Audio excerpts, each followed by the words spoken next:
All right, thank you for being here. Happy Thursday. We've made it through pretty much the week after spring break, which is one of the hardest weeks. But it gets more difficult from here, probably. Um, okay, so some reminders. First off, for the project, I've seen as of 9:30 a.m. when I wrote this, two groups have come and seen me so far. Now it's three, and one more is scheduled to make appointments with me. So if your group hasn't, you need to do that by Friday. And so I'm usually here until maybe, I don't know, 4, 5, 6 p.m. tomorrow. So your group's got to get it together and make an appointment and come talk with me. Um, so that's a required part of the project. Mostly because you come up with an idea and come and talk with me, and I say, that idea sounds great, or I think that's too hard, or you could do that in a week. Let's try something harder. Um, that's the purpose of those meetings, and it's a lot easier to have that conversation in person rather than over email or something. So you've got to make an appointment. That link is a lot of places.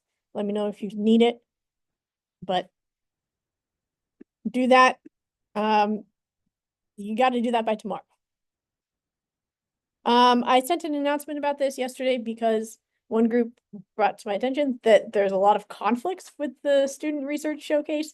For some reason, I was thinking that it was on the Friday before finals week. It's not.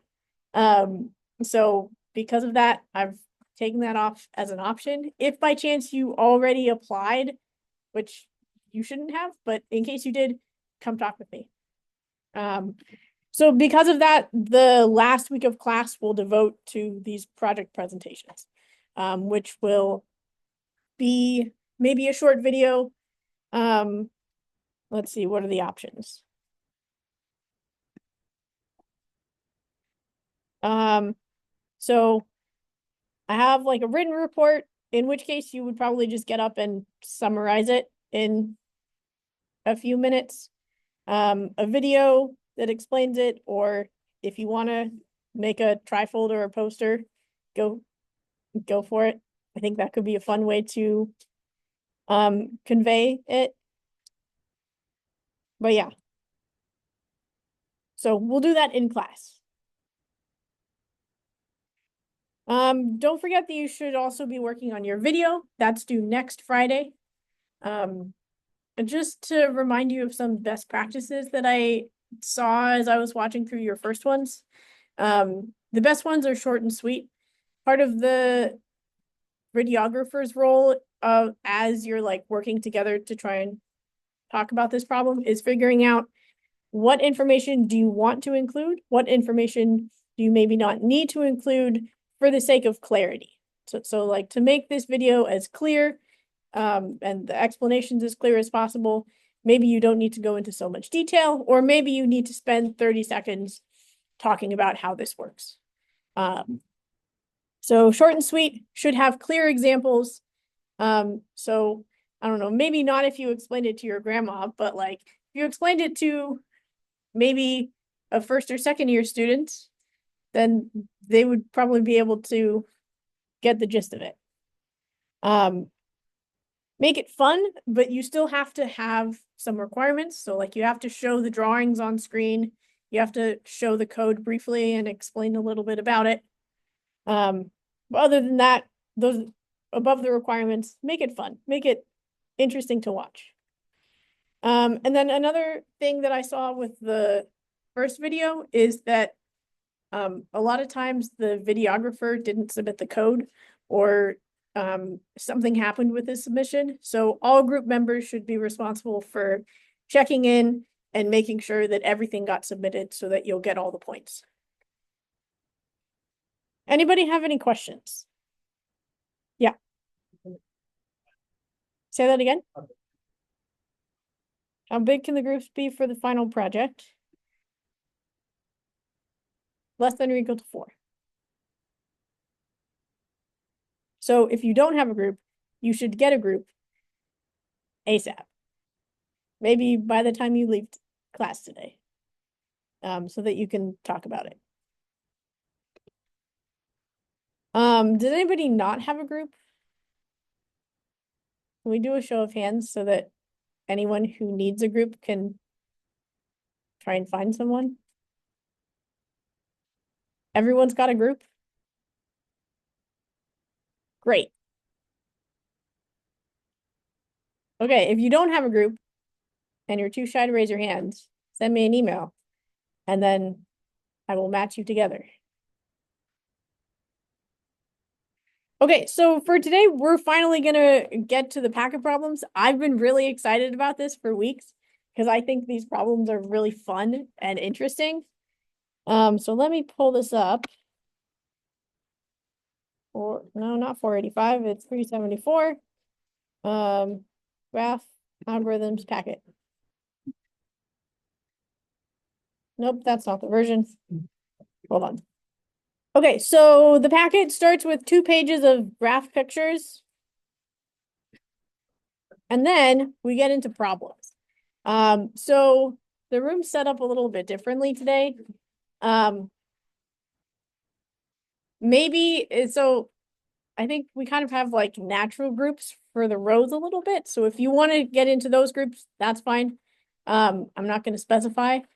But let's at least start with working on the first one. So talk with your neighbors.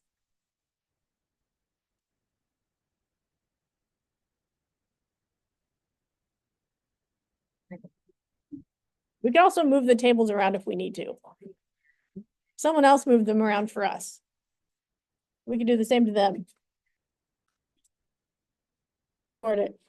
So if we've got all 4 traversals here, can we do it? Thumbs up, thumbs down. See, some thumbs up. How do we do it?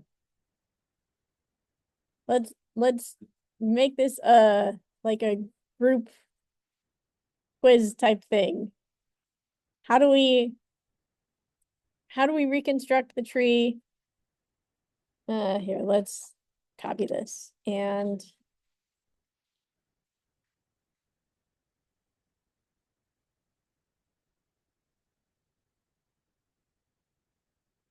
how do we reconstruct? Let's brainstorm.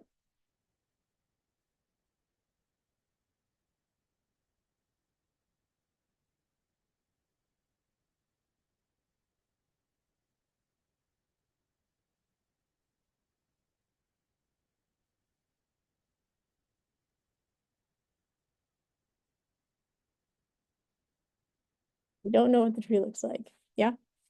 You just use the order, so like the one with one value is small with one value.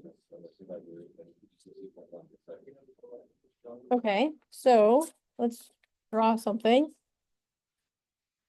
So 10 is the root. And then, yeah.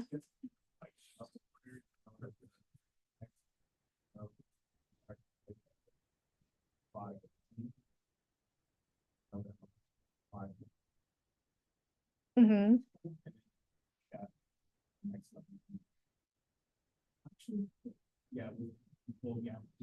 Because we read it left to right, right? And we know, so if we've got level order, then since it's a binary tree, then once we reach this point, we can't, 5 can't have any more children. So we have to go to 20. Okay, so here we only needed level order. So all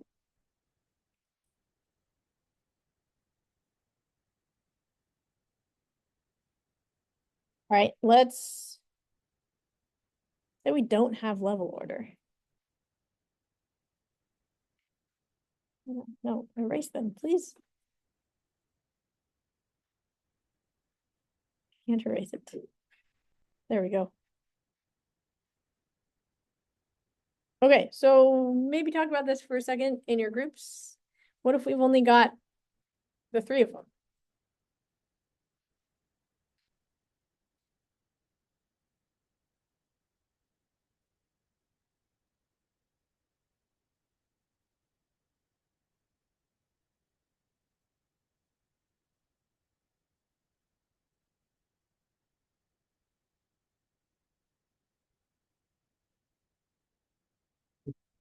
You had it, but not that it worked. Yeah.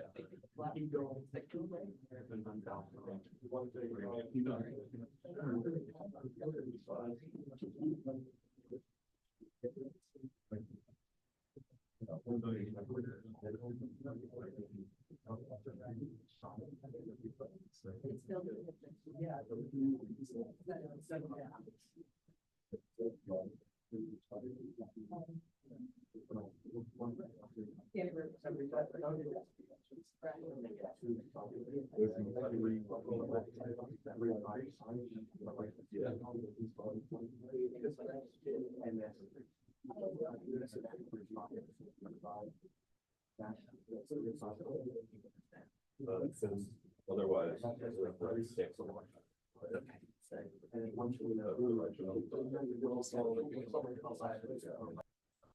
Oh, you have a question? All right, hold on. Okay, can we construct the tree if we're given all three? I think. Where you know that 10 or no. And then you go from the side. The 5, then 3, and the other child would be 9 in that case. And then you have to start moving the right side. Sorry.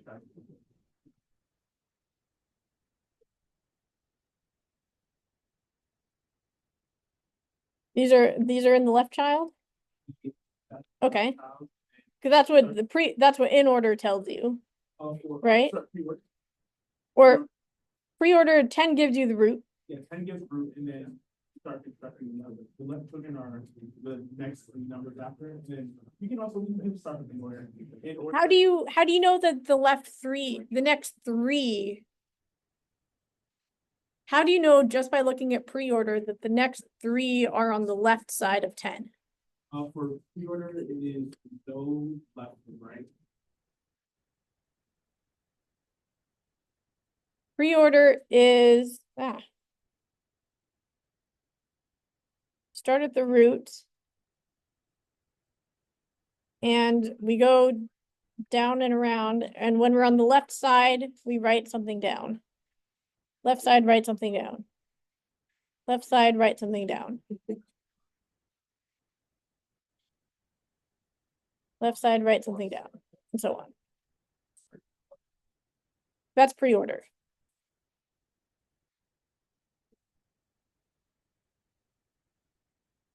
So my question is, so I would assume that we know 10 is the root from pre-order, and then in order tells us that 3, 5, and 9 are the left children of 10.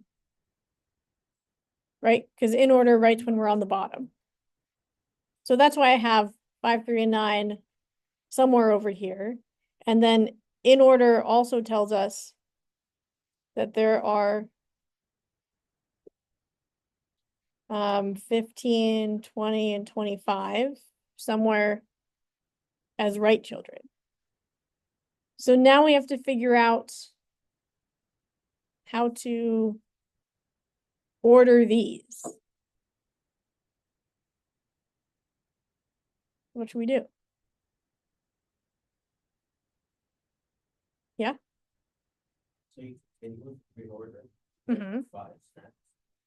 Then you kind of split the in order at 5. And you've already split it. That would be it. Okay, so like doing this recursively, we're like looking at a portion of in order before we get to 10. Yeah.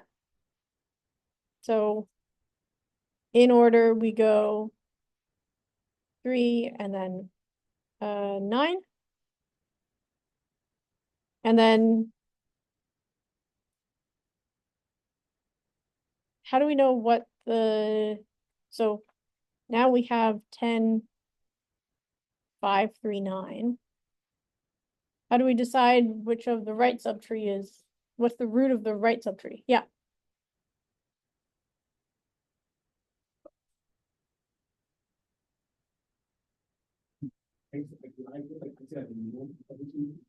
Okay, so is it 20 or 15?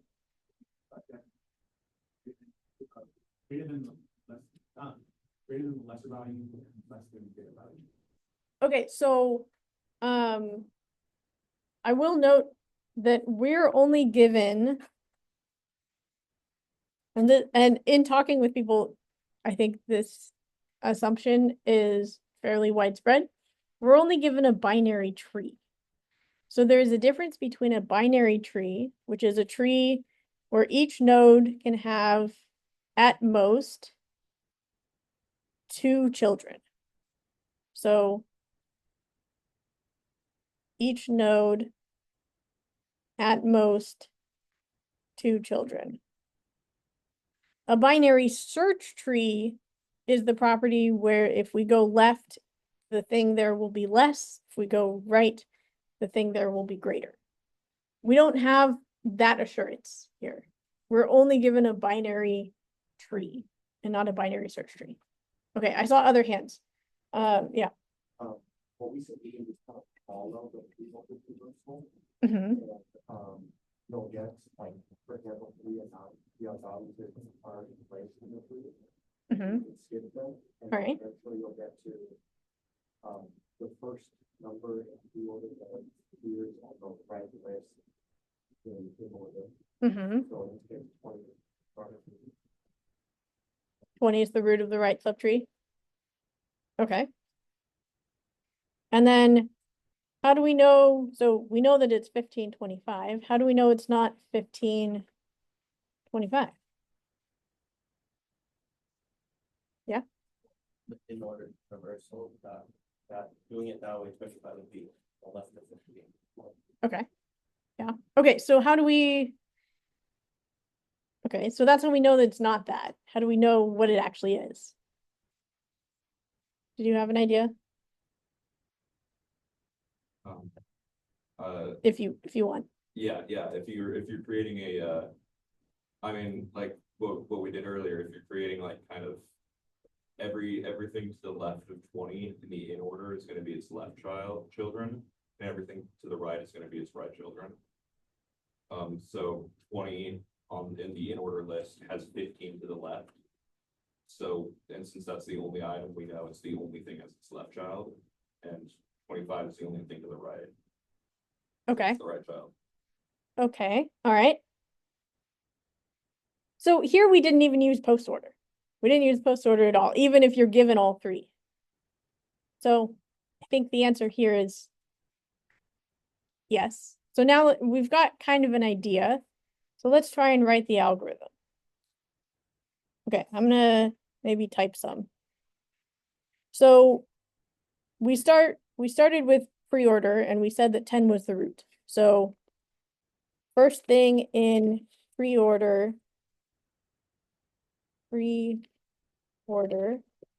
is the root. And then we came up with this sort of nebulous left children and right children. And so, when we looked at in order, we found that 3, 5, 9 are to the left and 15, 20, 25 are to the right. So what does that mean algorithmically? We found the root in the in order list. Everything to the left is in left subtree. Everything to the right is the right subtree. With me so far? Okay, so that's where we got that. And then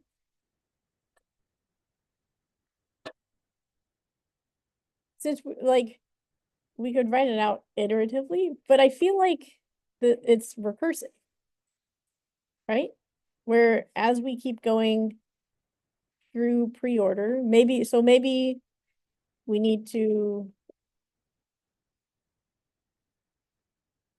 remove root from pre-order and then recurse. Maybe? How do we write the next step? How do we flesh out the left and right subtrees? In words. To do what we just did. Right? Maybe you could, make everything on the left and then kind of in order so array. Yeah, okay, yeah, so maybe not that, so look at sublist of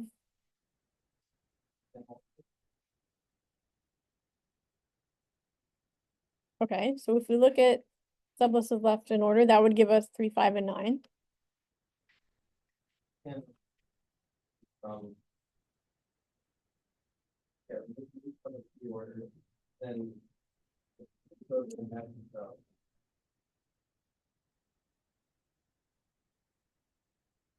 No, you're all good. So we don't necessarily have to remove the root. I'm just bringing up as an option, like if we wanted to design the algorithm that way, where we remove things once we're done with them, we could. We don't have to. That might make it more confusing for us. Yeah, just like look at subarrays. Yeah, that's fine. So what's the root of the left subtree?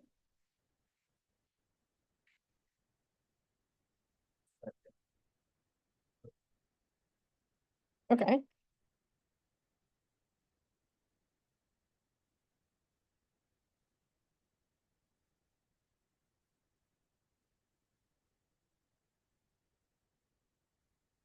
Okay.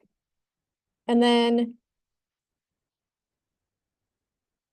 how do we figure out its children's position?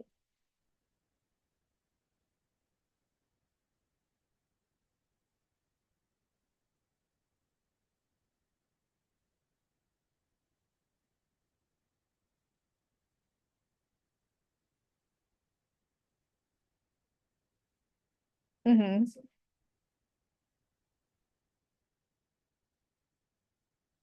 Let's maybe call it R1 or something.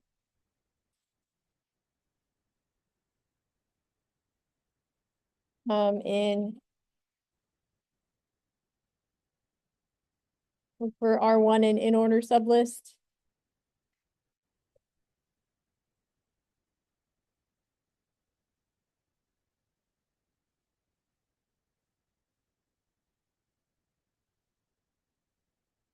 Repeat.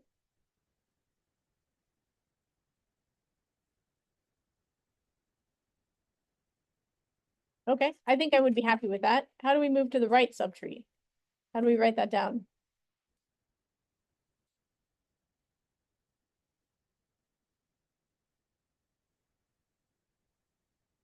Maybe this, but just right instead of left?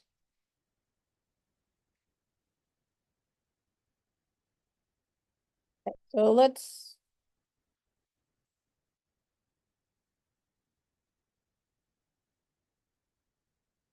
maybe itemize it better.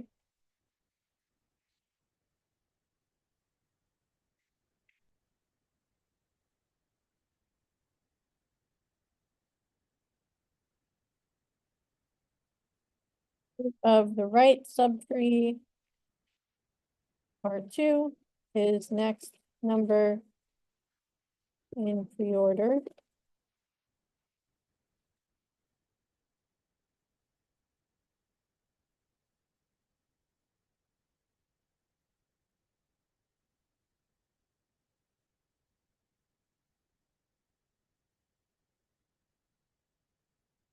Okay. If you were able to write something like this, I think it's a right, we talked about it, we did it. But now the question is just how do we say it best?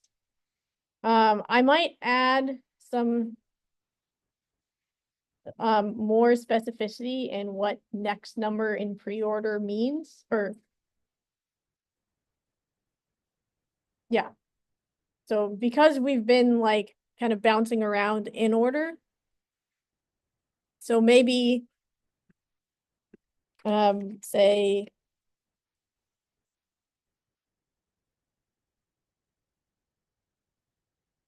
we iterate through pre-order one at a time.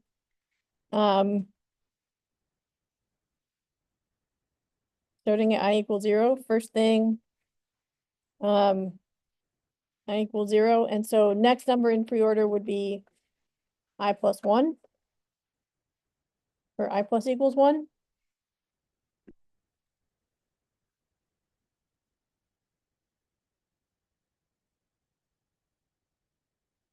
Doing that makes it maybe more clear. If we wanted to improve, then I would maybe try and come up with an equation for, like, we're looking at the sublists, so maybe give variable names to that in some way. We may not know it for sure.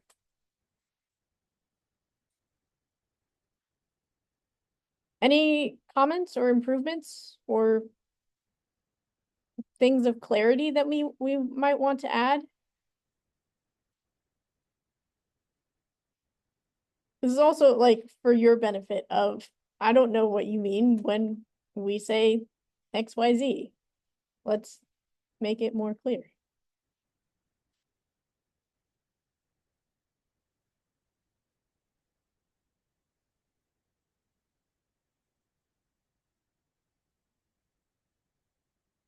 Okay. So I would say this is a fairly good solution for that first one. Do you think we could do it if we're only given pre and post? Like maybe intuitively?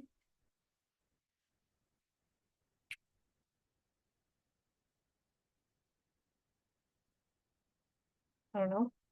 Let's have this be homework. Go home and think about it. And next time maybe we'll chat about it. Okay.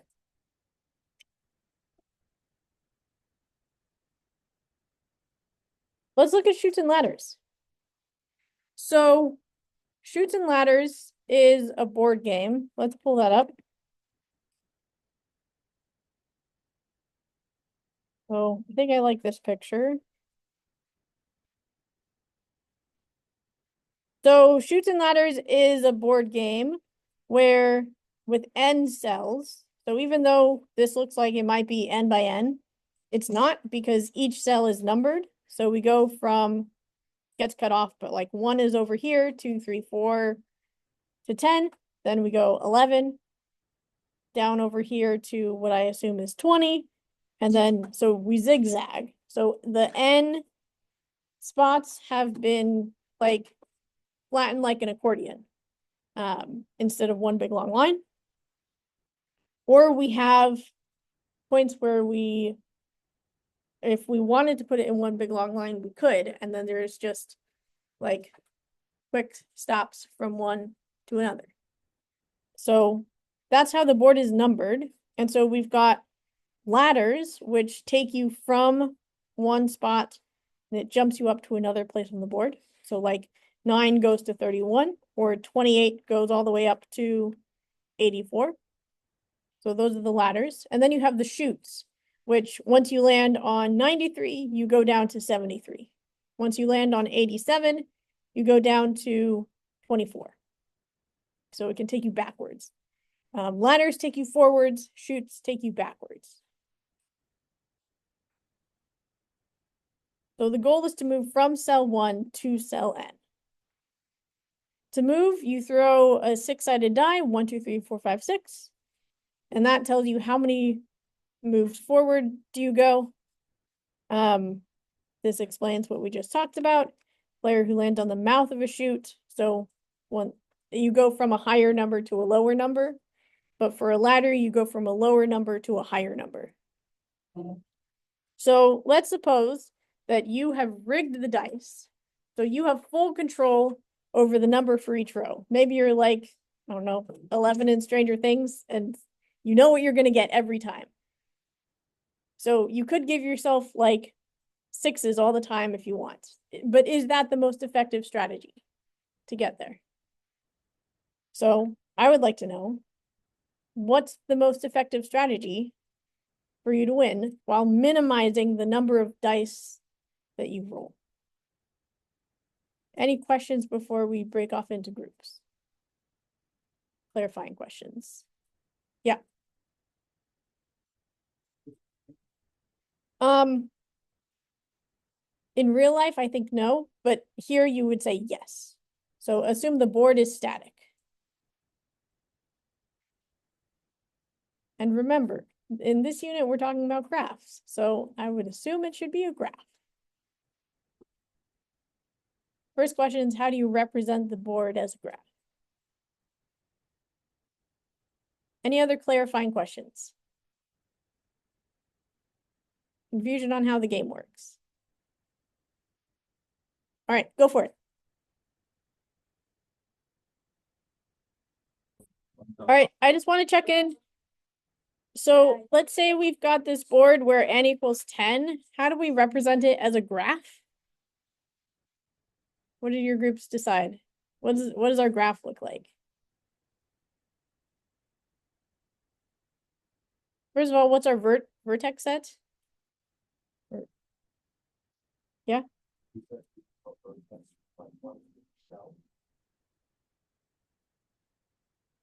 Okay, and our edges are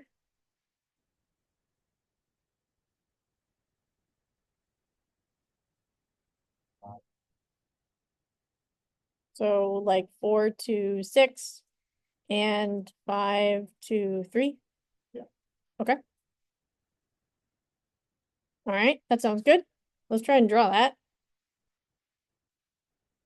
1 goes to 2. Is this a directed or an undirected graph? Directed. We've got arrows. We can't go from 1 to 2 and then 2 back to 1. We're only moving forward unless forced to by a chute.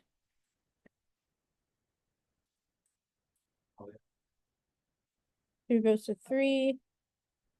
3 goes to 4.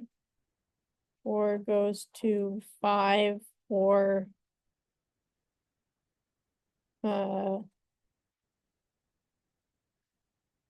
8.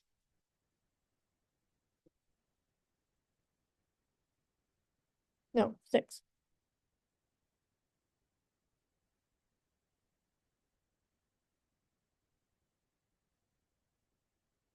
Okay. 6 goes to 7. 5 could go to 6. 7 goes back to 2.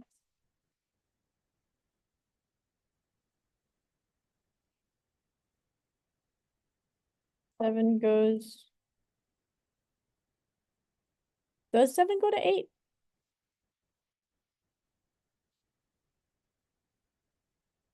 I feel like if you land on 7, like you don't stay on 7. Yeah. So I think maybe you don't stay on 7. And so would 5, I don't think 5 would go to 6 then either. Yeah.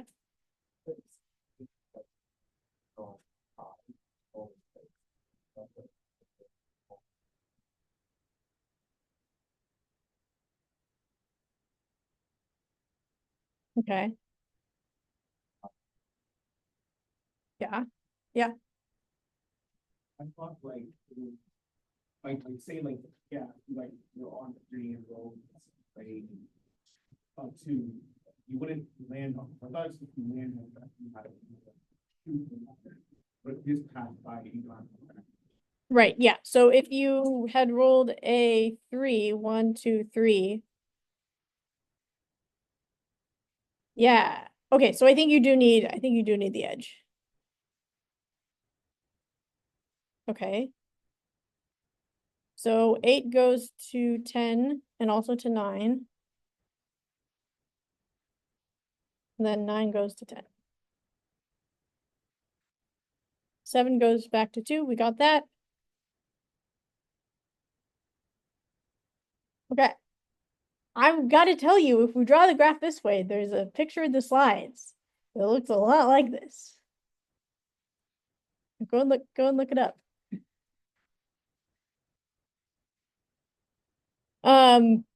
Before you go do that, is there a graph that looks substantially different that you have drawn? Yeah. So, instead of like doing it in both, like, I just, have you represent the chutes and lives. So I did just kind of like they just said that they're like, just represent Chutes and ladders as like a list of tuples. So the first element is the before and the second one is the after. So like from like 3 to 5 would be the tuple like 3 to 5. Okay. And so with that, kind of have a node for the Chutes and the ladders. You also have a node for the start, and a node for the and so So sorry, continue. Um, so from there, if it's possible to get from one node to the other. Like if the end of one node is before the start of the other, there's the edge. And then you get the weight based on how many regular steps you have to take for that calculation. My To tell you, or I mean, to like how many is my concern with this formulation is that like we want to be able to go from 1 to 10, but this like misses 3. Oh wait, no, it doesn't. But so in this example, no, yeah, we missed 9. We missed 9. So because 9 doesn't have any chutes or ladders associated with it. So I would say that this formulation would not be correct. Yeah. Could you do this formulation where the vertices are, with the Chutes and ladders, and then have it so the weight, so that there's directed edges from each vertex to the next greatest vertex, and then the weight of that edge is the number of cells needed to reach the next vertex, but like mod 6. So that's the number of throws or dice roll.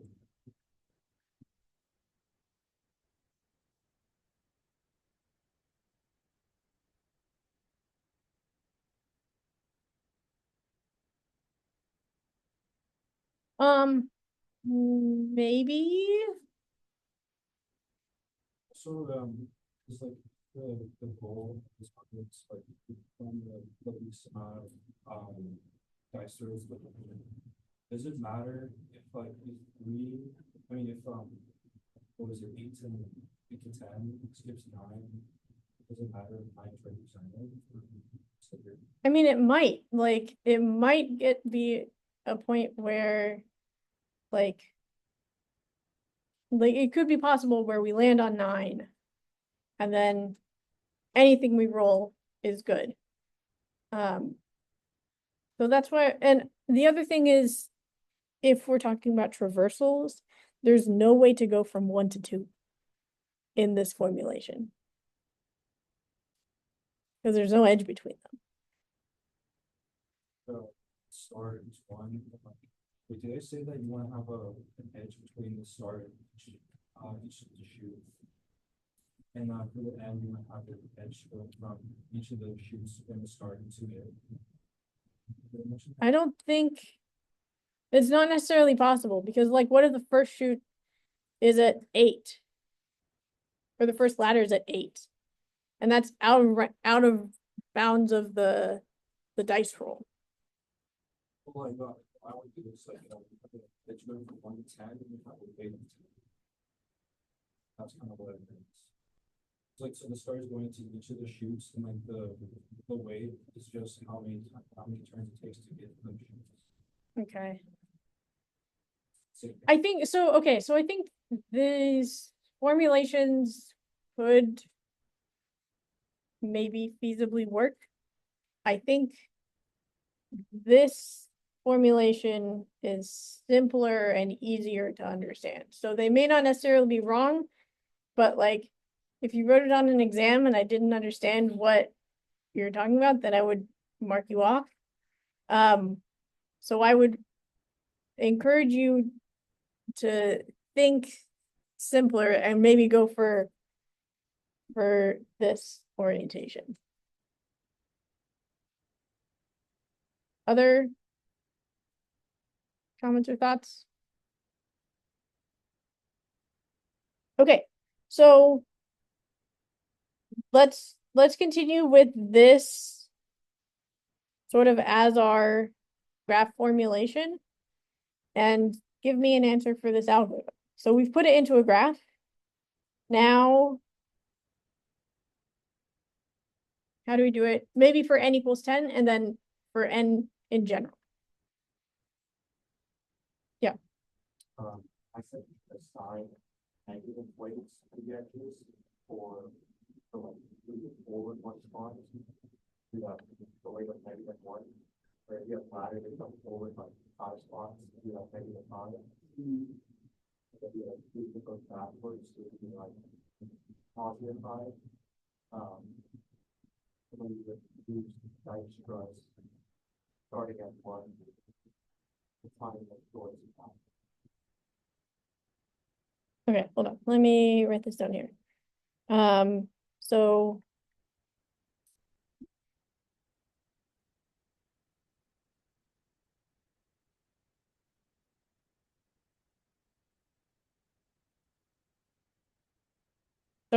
if you're moving forward, depending on how many n, it's a positive number. I said move forward is negative. Oh. Okay. And then positive for going backwards? Yeah.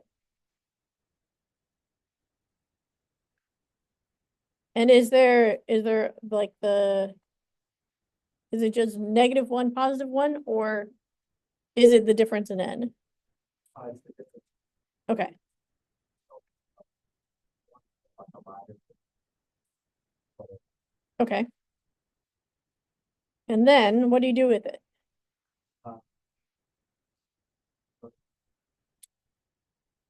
Level 1 on the towards the top.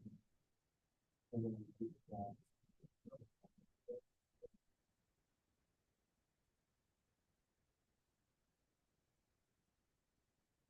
So shortest path gives you a number in weight.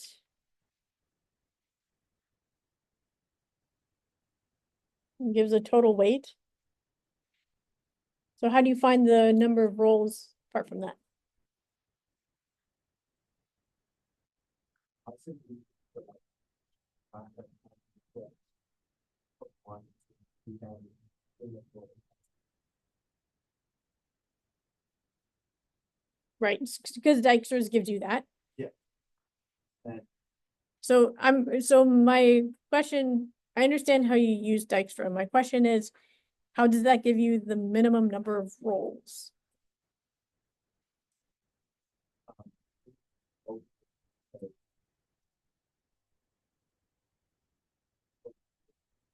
Yeah, um,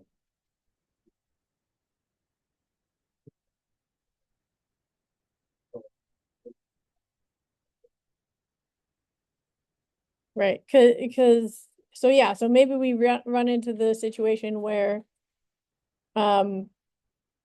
the weight was -7 or something. Um or like maybe, yeah. This may require some more thought. Any other ideas? Do we need weights?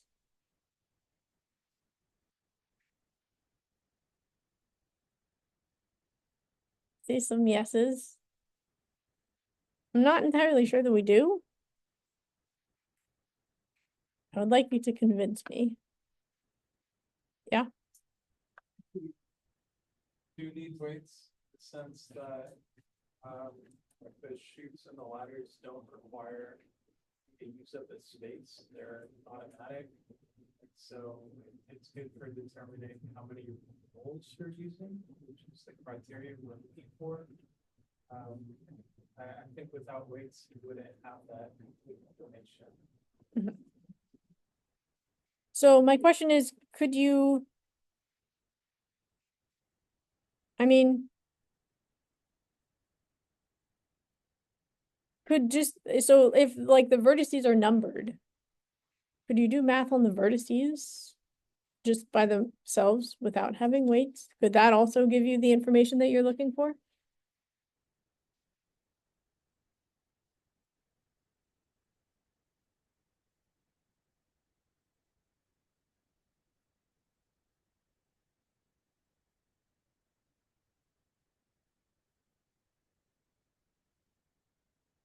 Food for thought.